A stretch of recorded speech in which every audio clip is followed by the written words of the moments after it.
Welcome back to Tears of a Drag Queen, where we rank anything and everything Drag Race. In today's video, we'll be going over every single All-Stars challenge. So get ready, this may be a little bit of a long one as we have about 29 different challenges, but they're all iconic in their own way. And it's great reminiscing about all of the challenges in the past. So let's get started. So we have our tier ranking. We start out with the highest of the high, the creme de la creme, which is our iconic tiers list. We have our next tier down, which is give it to me. That means, the challenge could use some improvement maybe, but we still love it. We still want it. Give it to me. Next down, we have cringy but good, which are the challenges that are clearly weren't meant to be cringy, but they ended up were, but they're still somewhat enjoyable. Then we have next is our meh category, and I'm sure you guys can assume what meh means. It's our mediocre, mid-tier, like we could do without it kind of category. And then our last and certainly least category is our good girl get out. That means we do not want this challenge anymore. Do not give it to us, Rupaul. No more. So again, we have 29 challenges to go through. So sit back, relax, and let's reminisce through All-Stars challenges. So first up, we have our All-Stars 1, our very first challenge ever. Good way to start out. We have our It Takes Two challenge, which basically was, obviously the queens were put into pairs for the entire season, and their first challenge was to create 2 different photo shoots. And with this challenge, I believe it was okay. I liked it for what it was, but for the fact of it being the first ever All-Stars season ever, and they went with just like a photo shoot that could have been a mini challenge, I think this is pretty mid-tier. So for that, we are going to put that in meh. So next up, we have again another All-Stars 1 challenge. We have Rupaul's Gaff-In. This is episode 2. This is basically where the queens impersonate celebrities, basically Snatch game, just in a different format. This one was good. I like anytime queens have to impersonate celebrities, it's always a good time. At least for me, it is. Overall, I think this is a pretty decent challenge. If they brought this challenge back, I wouldn't mind. But for now, this will be, we'll put give it to me. Want it for a future season, so let's go. Third, we have our queens behaving badly episode. I believe this is All-Stars 1. This one was interesting. It's not common where we get the queens out in public, like public challenges where they're actually interacting with real everyday people that don't normally watch or know what Drag Race is. So it's kind of an interesting challenge. I don't mind it. I actually do enjoy it. But for this case, for this episode, I believe it was more cringy, but good. So we'll put it in the cringy but good category. I wouldn't mind seeing this one back. Next up is my personal favorite, is the girl group challenges. I mean, you can't get much better than this. I mean, you have your favorite queens. This is All-Stars, so all your favorite queens are coming back. They have to write lyrics, they have to perform them with their own vocals, and then they have to do choreography. Like, it's quintessential Drag Race challenge. This is iconic. I mean, we can talk about any girl group challenge. I mean, we have All-Stars 3, we have All-Stars 4 with the Henny one. I mean, every season I think has had a girl group challenge, and I feel like an All-Stars season wouldn't be All-Stars without some kind of girl group challenge. And every time it just meets my expectations. So for that reasoning, this is going straight to iconic. Straight to iconic. Next up, we have the dynamic drag duos, and basically these challenges are where the queens have to create either different looks or one look, but basically they create the look and then they have to give a backstory of the character they're creating. So in this case, we have All-Stars 1, the superhero challenge. So the queens have to create one superhero look and then one villain look and then create backstories for each look. And then another similar challenge we had was like maybe All Star 6, where the queens are doing the drag talk, so they create like the little fictional drag or the fictional kids characters for like a book. I like seeing different sides of the queen, where their creative aspects come from. For this one, I will say give it to me. I do like them. They're not top tier, but I'm sure they could get better. Next up, we have the talent show. Whatever you want to call it, All Stars Extravaganza, All Stars Talent Show, All Stars, whatever they call it these days. This is the best that I've seen on Drag Race is the talent shows. Maybe not necessarily the normal season ones. I don't know why they brought talent show into the normal seasons. Maybe because it's so popular on All Stars that they want to see the regular season girls do it. But for me, that doesn't work, because the whole reason why the talent show works is because we're seeing our returning queens come back and prepare for something extravagant, however you say it. Seeing what they come up with. And when you use regular season girls that we've never seen, never met, have no idea who they are, I think it's just we're less invested. But overall, for All Stars, having the talent shows, like even this newest season, All Stars 8, I feel like we were just missing something for the premiere. Like I give the premiere like a 7.5 out of 10. I do like what they came up with for the premiere, but it wasn't like the extravaganza, the All Stars talent craziness. You know what I mean? Some people don't like it just because it's repetitive, which I understand. But for me, this is as good as it gets for me. I love the talent shows. So this is going into iconic. I hope they never stray away. Next up, we have another spoiler alert, another iconic challenge, and that is the Snatch game. Snatch game, I think, is the all-time iconic challenge. Literally, All Stars regular show, like anything. It is the quintessential drag challenge that there is. It's what people expect. When it comes to All Stars, nothing beats it. Nothing beats Snatch game for me. It's been kind of declining a little bit, but overall, I couldn't see it not being on All Stars anymore. It's what I need. It's what we need. You know what I mean? This is going straight to iconic. Next up, we have History of the World.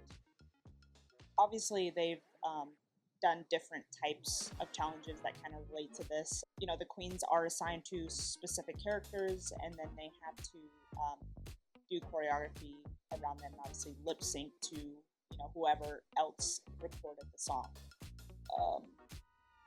History of the World is a 10 out of 10 for me. It is so damn funny. I could watch this on repeat and never get bored. So this is going to iconic. Next up, we have another huge debate in the drag world, acting challenges. But to be honest, guys, if the queens are given a great script and great characters and a good character arc, stuff for them to do, the acting challenges are superior. Like, for example, this right here. You give Alaska a perfect character to embody, she's going to deliver. And then there's certain situations where you have the acting challenges where the screenwriting is not good. Like, it all depends on the writing of the script, the writing of what the challenge is, of the movie, of the trailer, whatever they're trying to do.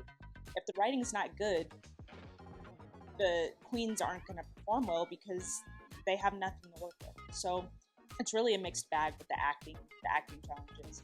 But for me, if they got rid of the acting challenges as a whole, seasons would fall flat if they got rid of the acting challenges. The acting challenges are good. I just wish they would hire better writers, better screenwriters. And if they do, if they put their budget into better screenwriters for the acting challenges, I think we would have some really good stuff.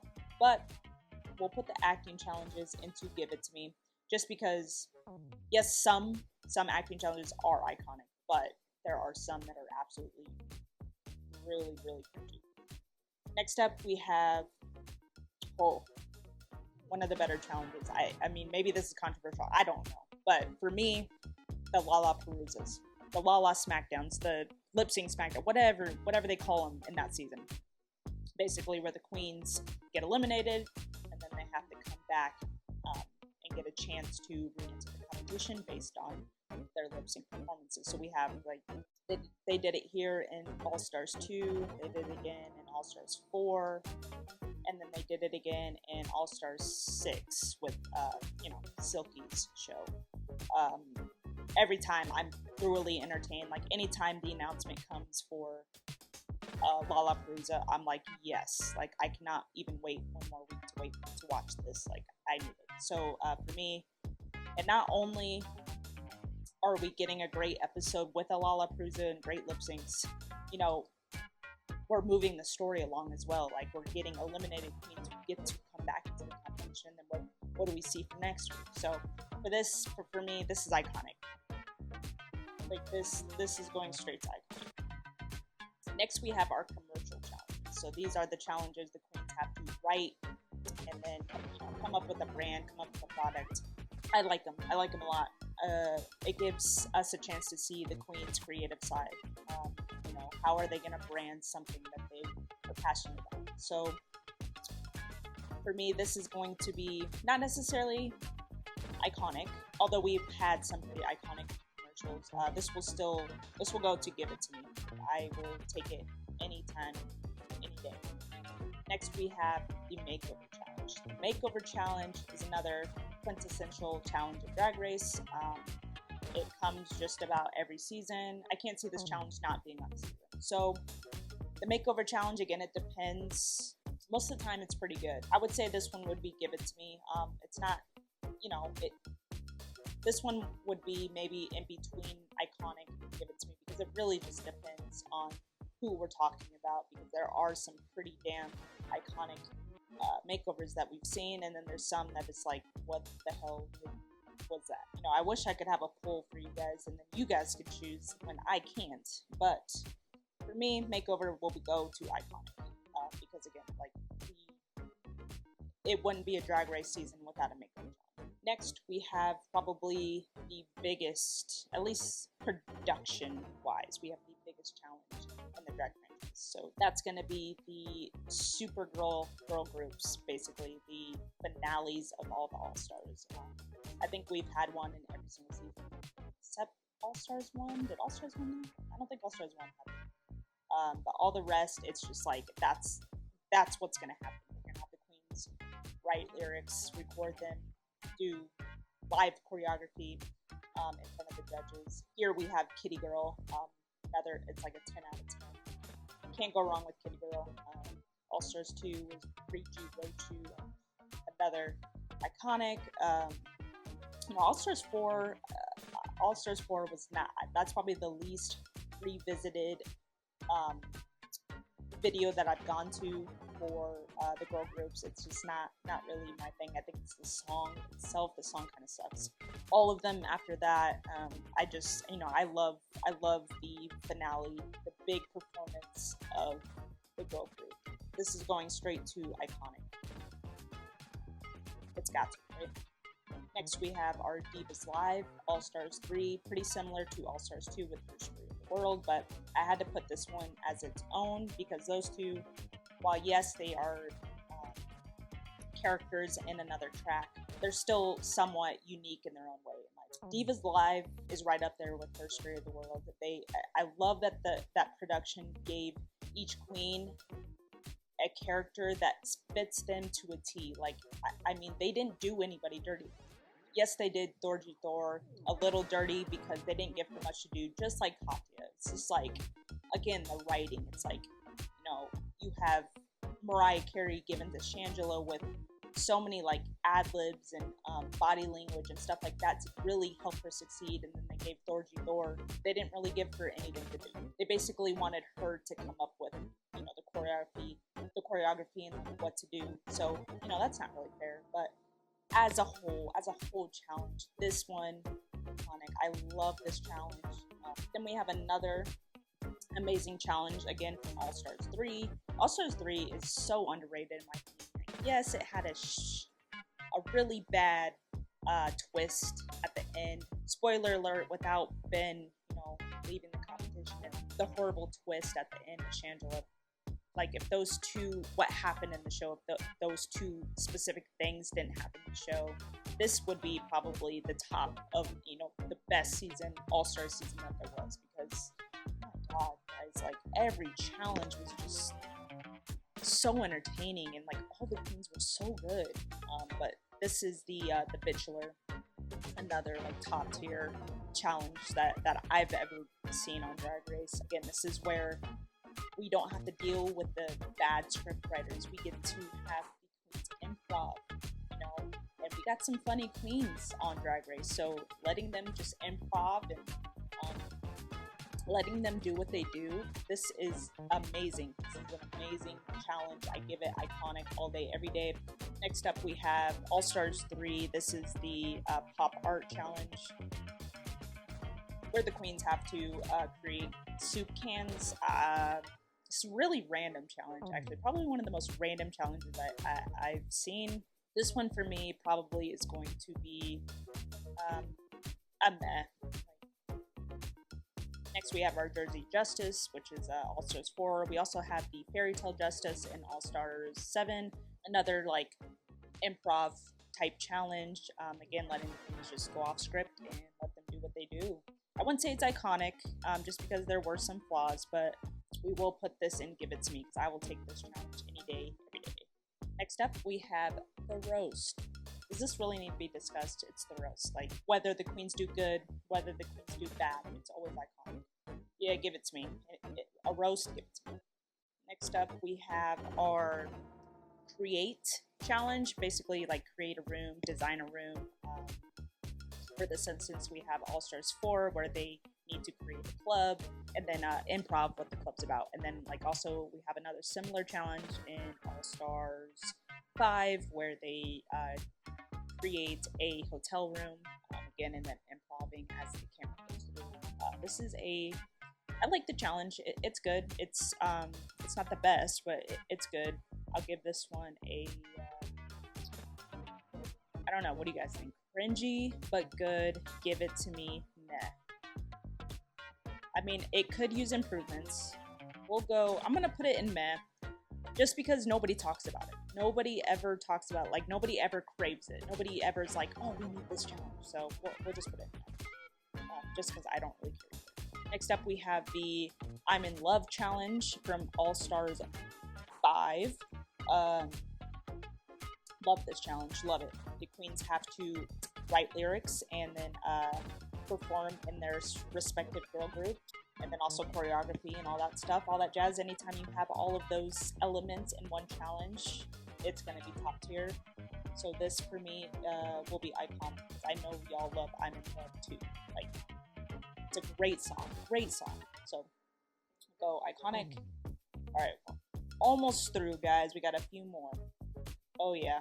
Our SheMZ challenge. SheMZ.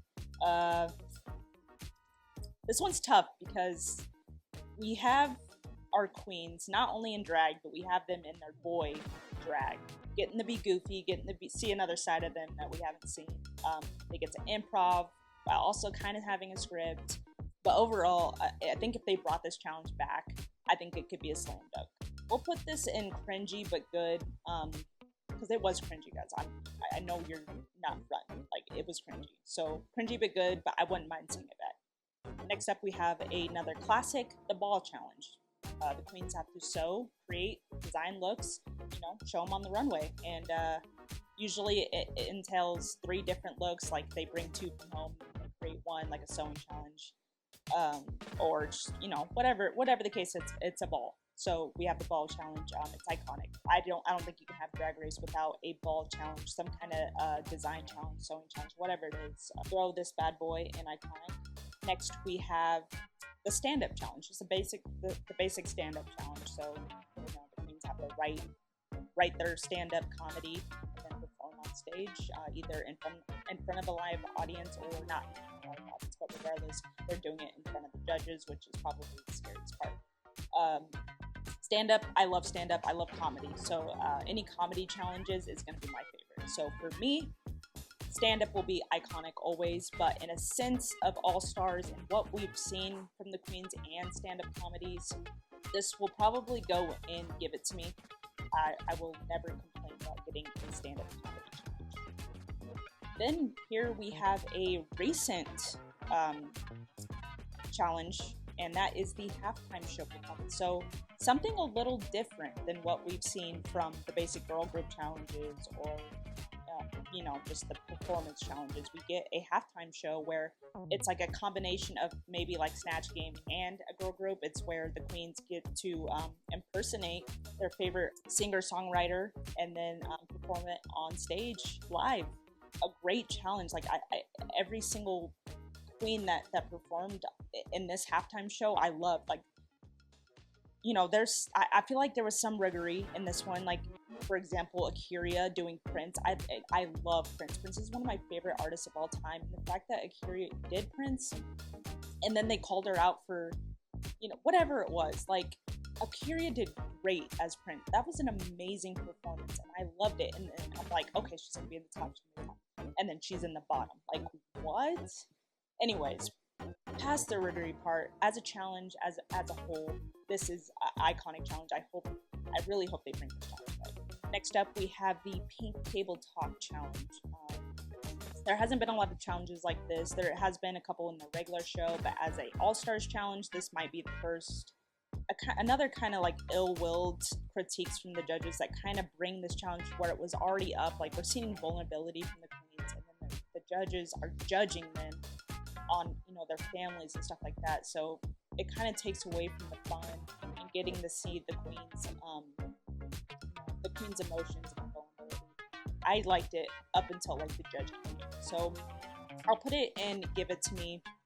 Although it was cringy, especially with Scarlett and Bruce saying like it made her uncomfortable. Like, please wait. Here we have the monologue challenge. So the monologue challenge, the queens have to write a script and then perform it live in front of an audience. But they didn't really give them direction. Is it supposed to be funny? Is it supposed to be emotional? Is it it wasn't clear. But I think all the queens did amazing. This was like one of the final challenges of the season. Eureka just got put back in from the lip sync Lollapalooza, so she just got back in. So it's kind of a really tight knit race going on, and then they have them do the monologue challenge. I think everybody did great. I don't think Trinity deserved to go home. I think they should have just kept them all because sending somebody home on a challenge like this, it just seems weird. But overall, I do like this challenge. I'll put it and Give It To Me. I like when the queens have to come up with their own material, and it's like what we see in real life. It's like when you go to a drag show, that's literally what the queens are coming up with, is their own monologues. So, all right, second to last, we have the TikTok challenge, and I think I can't remember what this one was called, the challenge itself, but it's basically a TikTok challenge. Loved it. All the queens did great. I was very entertained. This was probably one of my favorite episodes of the season. I hope they bring this episode back. I don't know if necessarily it's iconic, but maybe this one, Jinx was iconic. Monet's was iconic. I love Shay's. I mean, everybody did great. I loved it all. If they do another challenge, another TikTok challenge, this may go into the iconic category. But for now, since it's like the first one ever, we'll put it and Give It To Me. So give me some more TikTok challenges. And then last but not least, we have our newest challenge to date for All Stars. We have it's Rupaul's Live Drag Challenge. This is like the SNL skit type challenge. First one that we've seen. Like, they're improvising. They also kind of have a script. They are acting. It's the whole 9 yards in one challenge, and I loved it. SNL is just a great concept for the queens to use for improvising, and I think they all did amazing. I hope to see this challenge in the future because, I mean, you can't go wrong with challenges like this for a drag race competition. So we will put this in Give It To Me, baby. And that's going to do it, guys. That is going to do it for our tier list of all the All-Stars challenges ranked. Now, I didn't rank them in like specific order, like what's the best of the best, just because we are running out of time. I don't want this video to be an hour. So, you guys can rank it and put it in the comments and tell me like the most iconic challenges to date, and then we can talk from there. But yeah, other than that, guys, thank you for joining me on this crazy tier list, and next week we'll have another crazy tier list just for you, and then maybe an official like top 10 ranking too. So hit the notification bell for future videos, and if you like this video, please give it a like and subscribe if you're new, because this whole channel is being restructured, and I hope to see you guys around. And thank you again for watching and supporting, and just being here. So hope you guys have an amazing day. See you in the next one. Peace.